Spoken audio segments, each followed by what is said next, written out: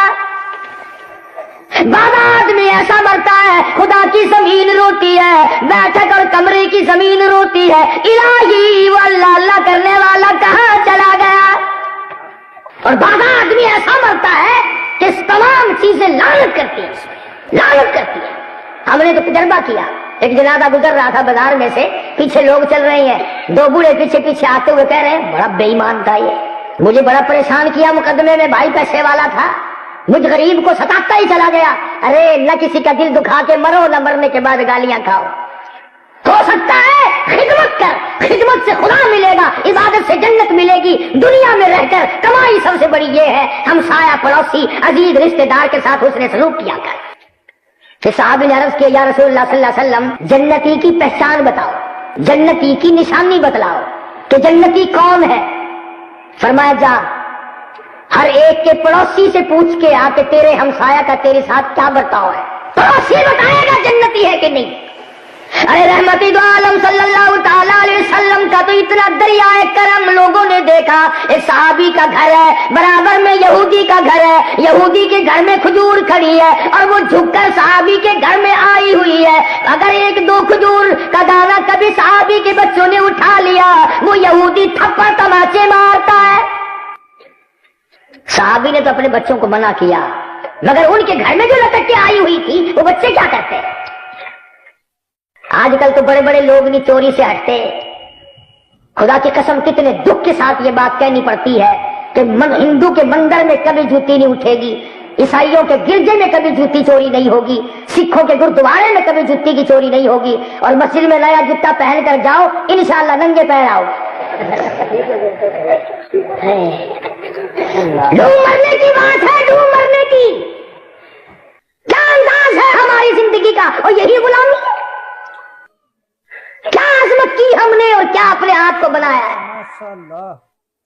آخر وہ بھی تو انسان تھے، پیٹ بھی تھا، نفس بھی تھا، دماغ بھی تھا، بیوی بچے والے بھی تھے، سب کچھ تھا، مگر ایمان کی دولت اتنی ساتھ لے کے گئے کہ جنت ان کی اور وہ جنت کے۔ سودا لینے گاہک جاتا ہے نا دکان پہ، گاہک پہلے سوچتا ہے کہ اگر یہ تھوڑا سا پرے کو منہ کرے نا تو رگڑا دوں اسے، اور دکاندار کہتا ہے کہ تو ایک مرتبہ میری طرف پیسے تو کر، ایسا چکو لگاؤں گا کہ کہیں تجھے ٹینچر لگانے کے لیے ملے گا ہی نہیں۔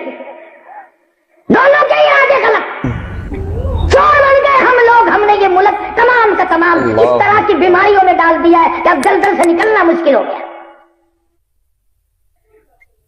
کون سمجھائے اور کہاں سے وہ لوگ آئیں گے جو اب نیا سبق آ کر کے دیں گے؟ جانتے بوجھتے سب کچھ سوچتے ہوئے پھر بھی ہم لوگ بعد نہیں آتے تو ہوگا کیسے؟ سورج گرہن ہوتا ہے، ہندوستان کے ہندوؤں کو جا کے دیکھو، دھندا چھوڑ، کاروبار چھوڑ، رام رام رام رام سارے شروع کر دیتے ہیں، اور مسلمانوں کو پتہ بھی نہیں چلتا کہ کب چاند گرہن ہوا، کب سورج گرہن ہوا، کب زلزلہ آیا۔ ابھی زلزلہ آیا نا 31 تاریخ کو، سوئی ہوئی مخلوق تھی، ہاں سنا ہے کہ صبح کو زلزلہ آیا تھا۔ اب اگر غرق ہو گئے ہوتے تو ہو گئے ہوتے، اللہ تعالیٰ نے اپنے فضل و کرم سے بچا لیا، پتہ ہی نہیں۔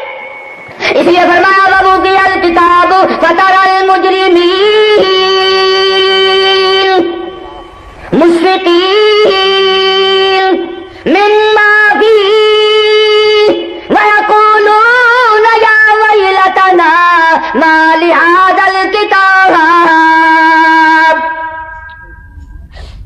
ہر آدمی کو اپنا نامہ اعمال مل جائے گا، اس کو پڑھتے جاؤ، خود بخود اپنا فیصلہ کرتے چلے جاؤ، بتاؤ اس میں تمام چیزیں لکھنے والا کون آ گیا تھا؟ ساری چیزیں سامنے آ جائیں، پھر بھی آدمی یہ بات نہیں سوچتا کہ مجھے آخر کس طرح سے اپنے آپ کو تیار کرنا ہے۔ شادی کی تیاری ہماری سمجھ میں آتی ہے، سردی آئے تو سردی کے کپڑوں کی تیاری ہماری سمجھ میں آتی ہے، گرمی آئے تو پنکھوں کی صفائی ہماری سمجھ میں آتی ہے، اور موت آئے تو قبر کی تیاری آج تک سمجھ میں نہیں آتی، حشر کی تیاری سمجھ میں نہیں آتی۔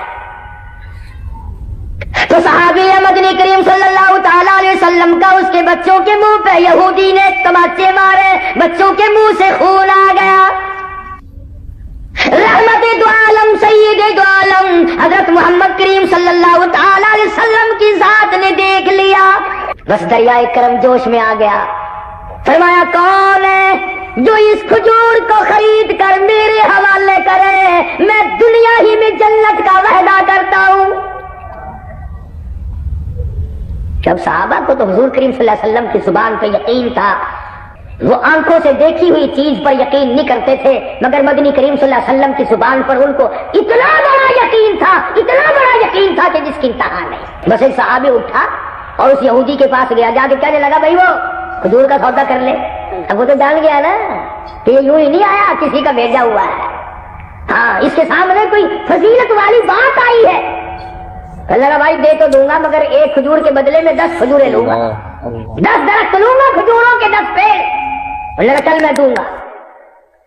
میں نے سوچا ہو میں نے تو 10 گنا مانگ لیا تھا، اس نے پھر بھی ہم تیاری کر لی کہ دوں گا، ہم بھی بھر لی دوں گا۔ نہیں بھائی ہم سودا نہیں کرتے، میں تو بھائی ایک کھجور کے بدلے میں 20 لوں گا۔ اب صحابی نے سن رکھا حضور کریم صلی اللہ علیہ وسلم کی زبان سے جنت کا وعدہ، اور وعدہ جنت کا اور زبان کالی کملی والے کی، سب کہہ دو صلی اللہ علیہ وسلم۔ صحابی کہنے لگا چل 20 دوں گا تجھے، تو ایک مرتبہ کھجور میرے حوالے کر۔ میں سوچا بہت بڑی کوئی بات سن کے آیا ہے یہ اپنے نبی سے، یہ بھی تو اتنی قیمت لگا رہا ہے یہ۔ نہیں بھائی اپنا سودا کینسل، میں تو ایک کھجور کے بدلے میں 30 لوں گا۔ یہ کئی لوگ آج کل بھی سودے کر کے پھر جاتے ہیں نا، ارے بھائی لڑکوں کے ہاتھ میں ہے کاروبار، میں بڈھا ہو گیا ہوں مجھے پتا نہیں تھا، وہ لڑکا نہیں مانتا بھائی مجبوری ہے، اور کیا تیرے پاؤں پکڑ لیتا ہوں، بڑے لگی ہے نا لوگ۔ اور ہمارے یہاں پنجاب میں جب بھینس کا جانوروں کا سودا کر کے کسی کو پھرنا ہونا، اگر یار میں تو کو ضرور دے وہاں پر گھراڑی نہیں مندی پہ ہونا، آخر ٹکری تو میں کھاؤنا ہے، تو سودی نے سر لا کے بے ایمان تھی میں دے۔ یہودی کہنے لگا میں ایک کھجور کے بدلے میں 30 لوں گا، غلام ہے محمد عربی صلی اللہ تعالی علیہ وسلم کا، حضور کا دیوانہ ہے، حضور کا پروانہ ہے، اور کہنے لگا چل تجھے میں 30 کھجوریں دوں گا۔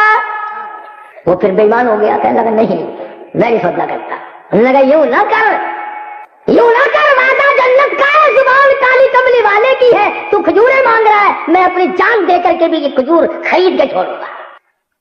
آخرکار 40 کھجوروں کے درخت پہ راضی ہوا، ایک کے بدلے میں 40 دی، اور پھر وہ صحابی حضور کریم صلی اللہ علیہ وسلم کی خدمت میں آیا، عرض کرنے لگا یا رسول اللہ آپ کیا فرما رہے تھے؟ فرمایا جو وہ ایک کھجور میرے حوالے کرے، میں مجھے اس کا ضامن ملکیت بنا دے، ملک میرا کر دے، میں وعدہ کرتا ہوں کہ جنت میں اس کو باغ دلاؤں گا، جنت کا وعدہ کرتا ہوں۔ عرض کہ یا رسول اللہ سودا تیار ہے، کھجور تیری ہے، جنت میری ہے۔ کس درجے کا یقین تھا صحابہ کرام کو حضور کریم صلی اللہ علیہ وسلم کی زبان مبارک پہ۔ اور آج گناہگار کی چھاتی کو چیر کر کھبا ہاتھ اس میں سے آگے سے گزار کر، یعنی ہاتھ پیچھے نکال دیا جائے گا اور اس میں نامہ اعمال پکڑایا جائے گا، گویا یہ پہچان ہوگی برے آدمی کی۔ یعنی قرآن کریم کی روشنی میں آپ بات کو سمجھیں کہ اچھے آدمی کا نامہ اعمال سجے ہاتھ میں ہوگا، اور برے آدمی کا برا نامہ اعمال چھاتی میں سے ہاتھ گزار کے یوں پیچھے کو ہاتھ نکلا ہوا ہوگا، پھر نامہ اعمال پکڑایا جائے گا۔ یہ نشانی اور یہ پہچان بنا دی گئی۔ پھر بھی اللہ کا کرم جس پہ ہو جائے کیا کہنا اس کی کریمی کا، سبحان اللہ۔ یوں آتا ہے کتابوں میں کہ ایک آدمی پھنسا کھڑا ہوگا اپنے گناہوں کے بوجھ کی وجہ سے، کھڑا رہے گا پریشان حال ہوگا، قیامت کا منظر ایسا ہوگا کہ زمین تانبے کی بن جائے گی، سورج سوانیزے پہ آ جائے گا۔ تو اللہ پاک جل شانہ فرمائیں گے میرے بندے کیا حال ہے تیرا؟ عرض کرے گا الہی اماں ابا بیوی اولاد سب چھوڑ گئے، کوئی میرا ساتھ دینے والا نہیں، کوئی میرا بنتا نہیں، مجھے اپنا رشتہ دار کوئی نہیں مانتا، مجھے اپنا ہمسایہ کوئی نہیں مانتا، مجھے اپنا قبیلہ برادری والا کوئی نہیں مانتا، تمام کے تمام جواب دے گئے، سب چھوڑ گئے، مجھے پوچھنے والا کوئی نہیں۔ اللہ پاک جل شانہ فرمائیں گے او میرے بندے آ جا، ساری دنیا تجھے چھوڑ گئی ہے، تمام کے تمام لوگ تجھے چھوڑ گئے ہیں، میری رحمت تجھے کیسے چھوڑے؟ میں تیرا خدا تو میرا بندہ۔ سب جواب دے گئے، میں جواب کیسے دوں؟ میرے سوا تیرا اور ہے کون؟ ایک حدیث پاک میں آتا ہے، ذرا غور کیا کرو ان جملوں پہ، اللہ پاک کے محبوب صلی اللہ علیہ وسلم نے فرمایا کہ اللہ پاک یوں فرماتے ہیں، او لوگوں جس کا دنیا میں کوئی وارث نہیں اس کا وارث میں خدا بن جاتا ہوں، جس کے سب سہارے ٹوٹ جاتے ہیں اس کا سہارا میں بن جاتا ہوں، جس کے سب آسرے ختم ہو جائیں اس کا آسرا میں خدا بن جاتا ہوں۔ تو بندہ جب پریشان کھڑا ہوگا آواز آئے گی پروردگار عالم کی طرف سے کہ ادھر آ۔ خدا جب کسی کو بخشنا چاہے کون ہے روک ٹوک کرنے والا؟ حدیث بطاقہ کے نام سے کتابوں میں ایک حدیث موجود ہے کہ اللہ پاک جل شانہ انگلی کے پورے کے، یہ جو انگلی کا پورا ہے اس کے سرے کے برابر ایک کاغذ حق سبحانہ و تعالیٰ نکال لیں گے۔ اللہ پاک اس پورے کے سرے کے برابر ایک چھوٹا سا کاغذ نکالیں گے اور وہ کاغذ نکال کر نیکیوں والے پلے میں رکھ دیں گے۔ حضور کریم صلی اللہ علیہ وسلم نے فرمایا گناہوں کا نامہ اعمال اور وہ پلہ جو ہے وہ ہوا میں اڑ جائے گا اور نیکیوں والا پلہ یکدم جھک جائے گا، محض اس ذرا سے کاغذ کے پرزے سے۔ ایک بھورا کاغذ ہے۔ اب یہ جو آدمی کی سرشت ہے نا، آدمی کی جو عادت ہے بڑی عجیب ہے۔ پہلے تو کہتا میرا کام بن جاؤ، کیسے بن جاؤ مجھے کیا، پھر جب کام بن جاتا ہے پھر یہ ڈھونڈنے کی کوشش کرتا ہے کہ بڑا کیسے۔ اب نجات تو ہو گئی، اللہ نے نجات کر دی، نام اعمال نیکیوں کا پلہ جھک گیا، بس کامیاب ہو گیا۔ اب کہنے لگا یا اللہ مجھے بتا تو صحیح اس کاغذ میں کیا ہے۔ یہ اپنی عادت ہے نا سبھی کی، پہلے تو یہ سوچتے ہیں کہ بھی گاڑی میں اگر قدم آ جائے نا بس ایک دفعہ اندر ہو جاؤں، اگر اندر ہو جائے تو پھر کہتا ہے کہ بیٹھنے کی جگہ مل جائے، جب بیٹھنے کی مل جائے تو کہتا ہے کہ یار ذرا لک سیدھا کر لئیے۔ عادت ہے نا آدمی کی۔ جب اللہ نے نجات کر دی تو اب کہنے لگا کہ اس کاغذ کے ذرا سے پرزے میں ہے کیا، میرے سارے گناہ اس نے ختم کر دیے، سارا نام اعمال ہوا میں اڑ گیا اور یہ پلڑا جو تھا یہ نیکیوں والا جھک گیا، اس کاغذ میں ہے کیا۔ اللہ اکبر، اللہ اکبر، قربان جاؤں مالک کے کائنات کے۔ ایسی چیز اللہ نے بتائی، ایسی چیز اللہ نے بتائی جس کی تمہیں قدر نہیں۔ یوں فرمایا میرے بندے وہ جو ایک دن تو نے اخلاص کے ساتھ مجھے مشکل کشا جان کر، مجھے حاجت روا جان کر، مجھے اپنا کارساز سمجھ کر، مجھے بے نیاز سمجھ کر، مجھے اپنا مالک سمجھ کر، مجھے اپنا تمام نظام کا مالک سمجھ کر وہ جو تیری زبان سے لا الہ الا اللہ محمد رسول اللہ نکلا تھا وہ میں نے لکھ کر رکھ لیا تھا، اور یہ وہی کلمہ ہے، یہ وہی کلمہ ہے جس کو لوگ آج سمجھتے ہیں کہ اس میں وزن کچھ نہیں۔ حضرت موسیٰ علیہ السلام نے اللہ پاک سے عرض کیا الہی مجھے کوئی خاص وظیفہ بتا، بالکل کوئی خاص وظیفہ ہو جو آج تک کسی کو نہ ملا ہو، خاص وظیفہ دے مجھے، تیرا نام لوں، تیرا قریبی بن جاؤں، تیرا محبوب بن جاؤں، تیرا بندہ بن جاؤں، تو میرا مالک بن جائے، تو راضی ہو جائے، ایسا وظیفہ بتا۔ تو فرمایا موسیٰ یہ پڑھا کر لا الہ الا اللہ، لا الہ الا اللہ، لا الہ الا اللہ، یہ پڑھا کر۔ موسیٰ علیہ السلام نے عرض کیا یا اللہ یہ تو سارے پڑھتے ہیں، یہ تو سبھی پڑھتے ہیں، میں نے تو کوئی خاص وظیفہ پوچھا تھا، خاص۔ فرمایا موسیٰ تو اسے عام سمجھتا ہے، تو اس کو عام چیز سمجھتا ہے۔ فرمایا مجھے اپنی کبریائی کی قسم، ساتوں آسمان ساتوں زمین، سمندر دریا پہاڑ ندی نالے باغات، پوری دنیا کی زمین قرہ عرب، سارا نظام عالم نظام کائنات ایک پلے میں رکھو اور دوسرے پلے میں رکھو لا الہ الا اللہ۔ فرمایا مجھے اپنی کبریائی کی قسم وہ پلہ جھک جائے گا جس میں لا الہ الا اللہ موجود ہوگا۔ یعنی یہ اتنا وزنی کلمہ ہے، اتنا وزنی کلمہ ہے کہ جس کی انتہا نہیں۔ اب خدا نے خود فرما دیا کہ زمین و آسمان پہاڑ دریا سمندر چاند سورج ستارے مریخ آدمی جن فرشتے سب کو ایک پلے میں رکھو اور ایک پلڑے میں کلمہ رکھو تو کلمے والا پلہ جھک جائے گا۔ جب یہ کلمہ اتنا وزنی ہے اور یہ نجات کا بھی ذریعہ بنتا ہے تو اس کلمے کو کم سے کم اتنا تو کرے کہ آدمی صحیح پڑھے۔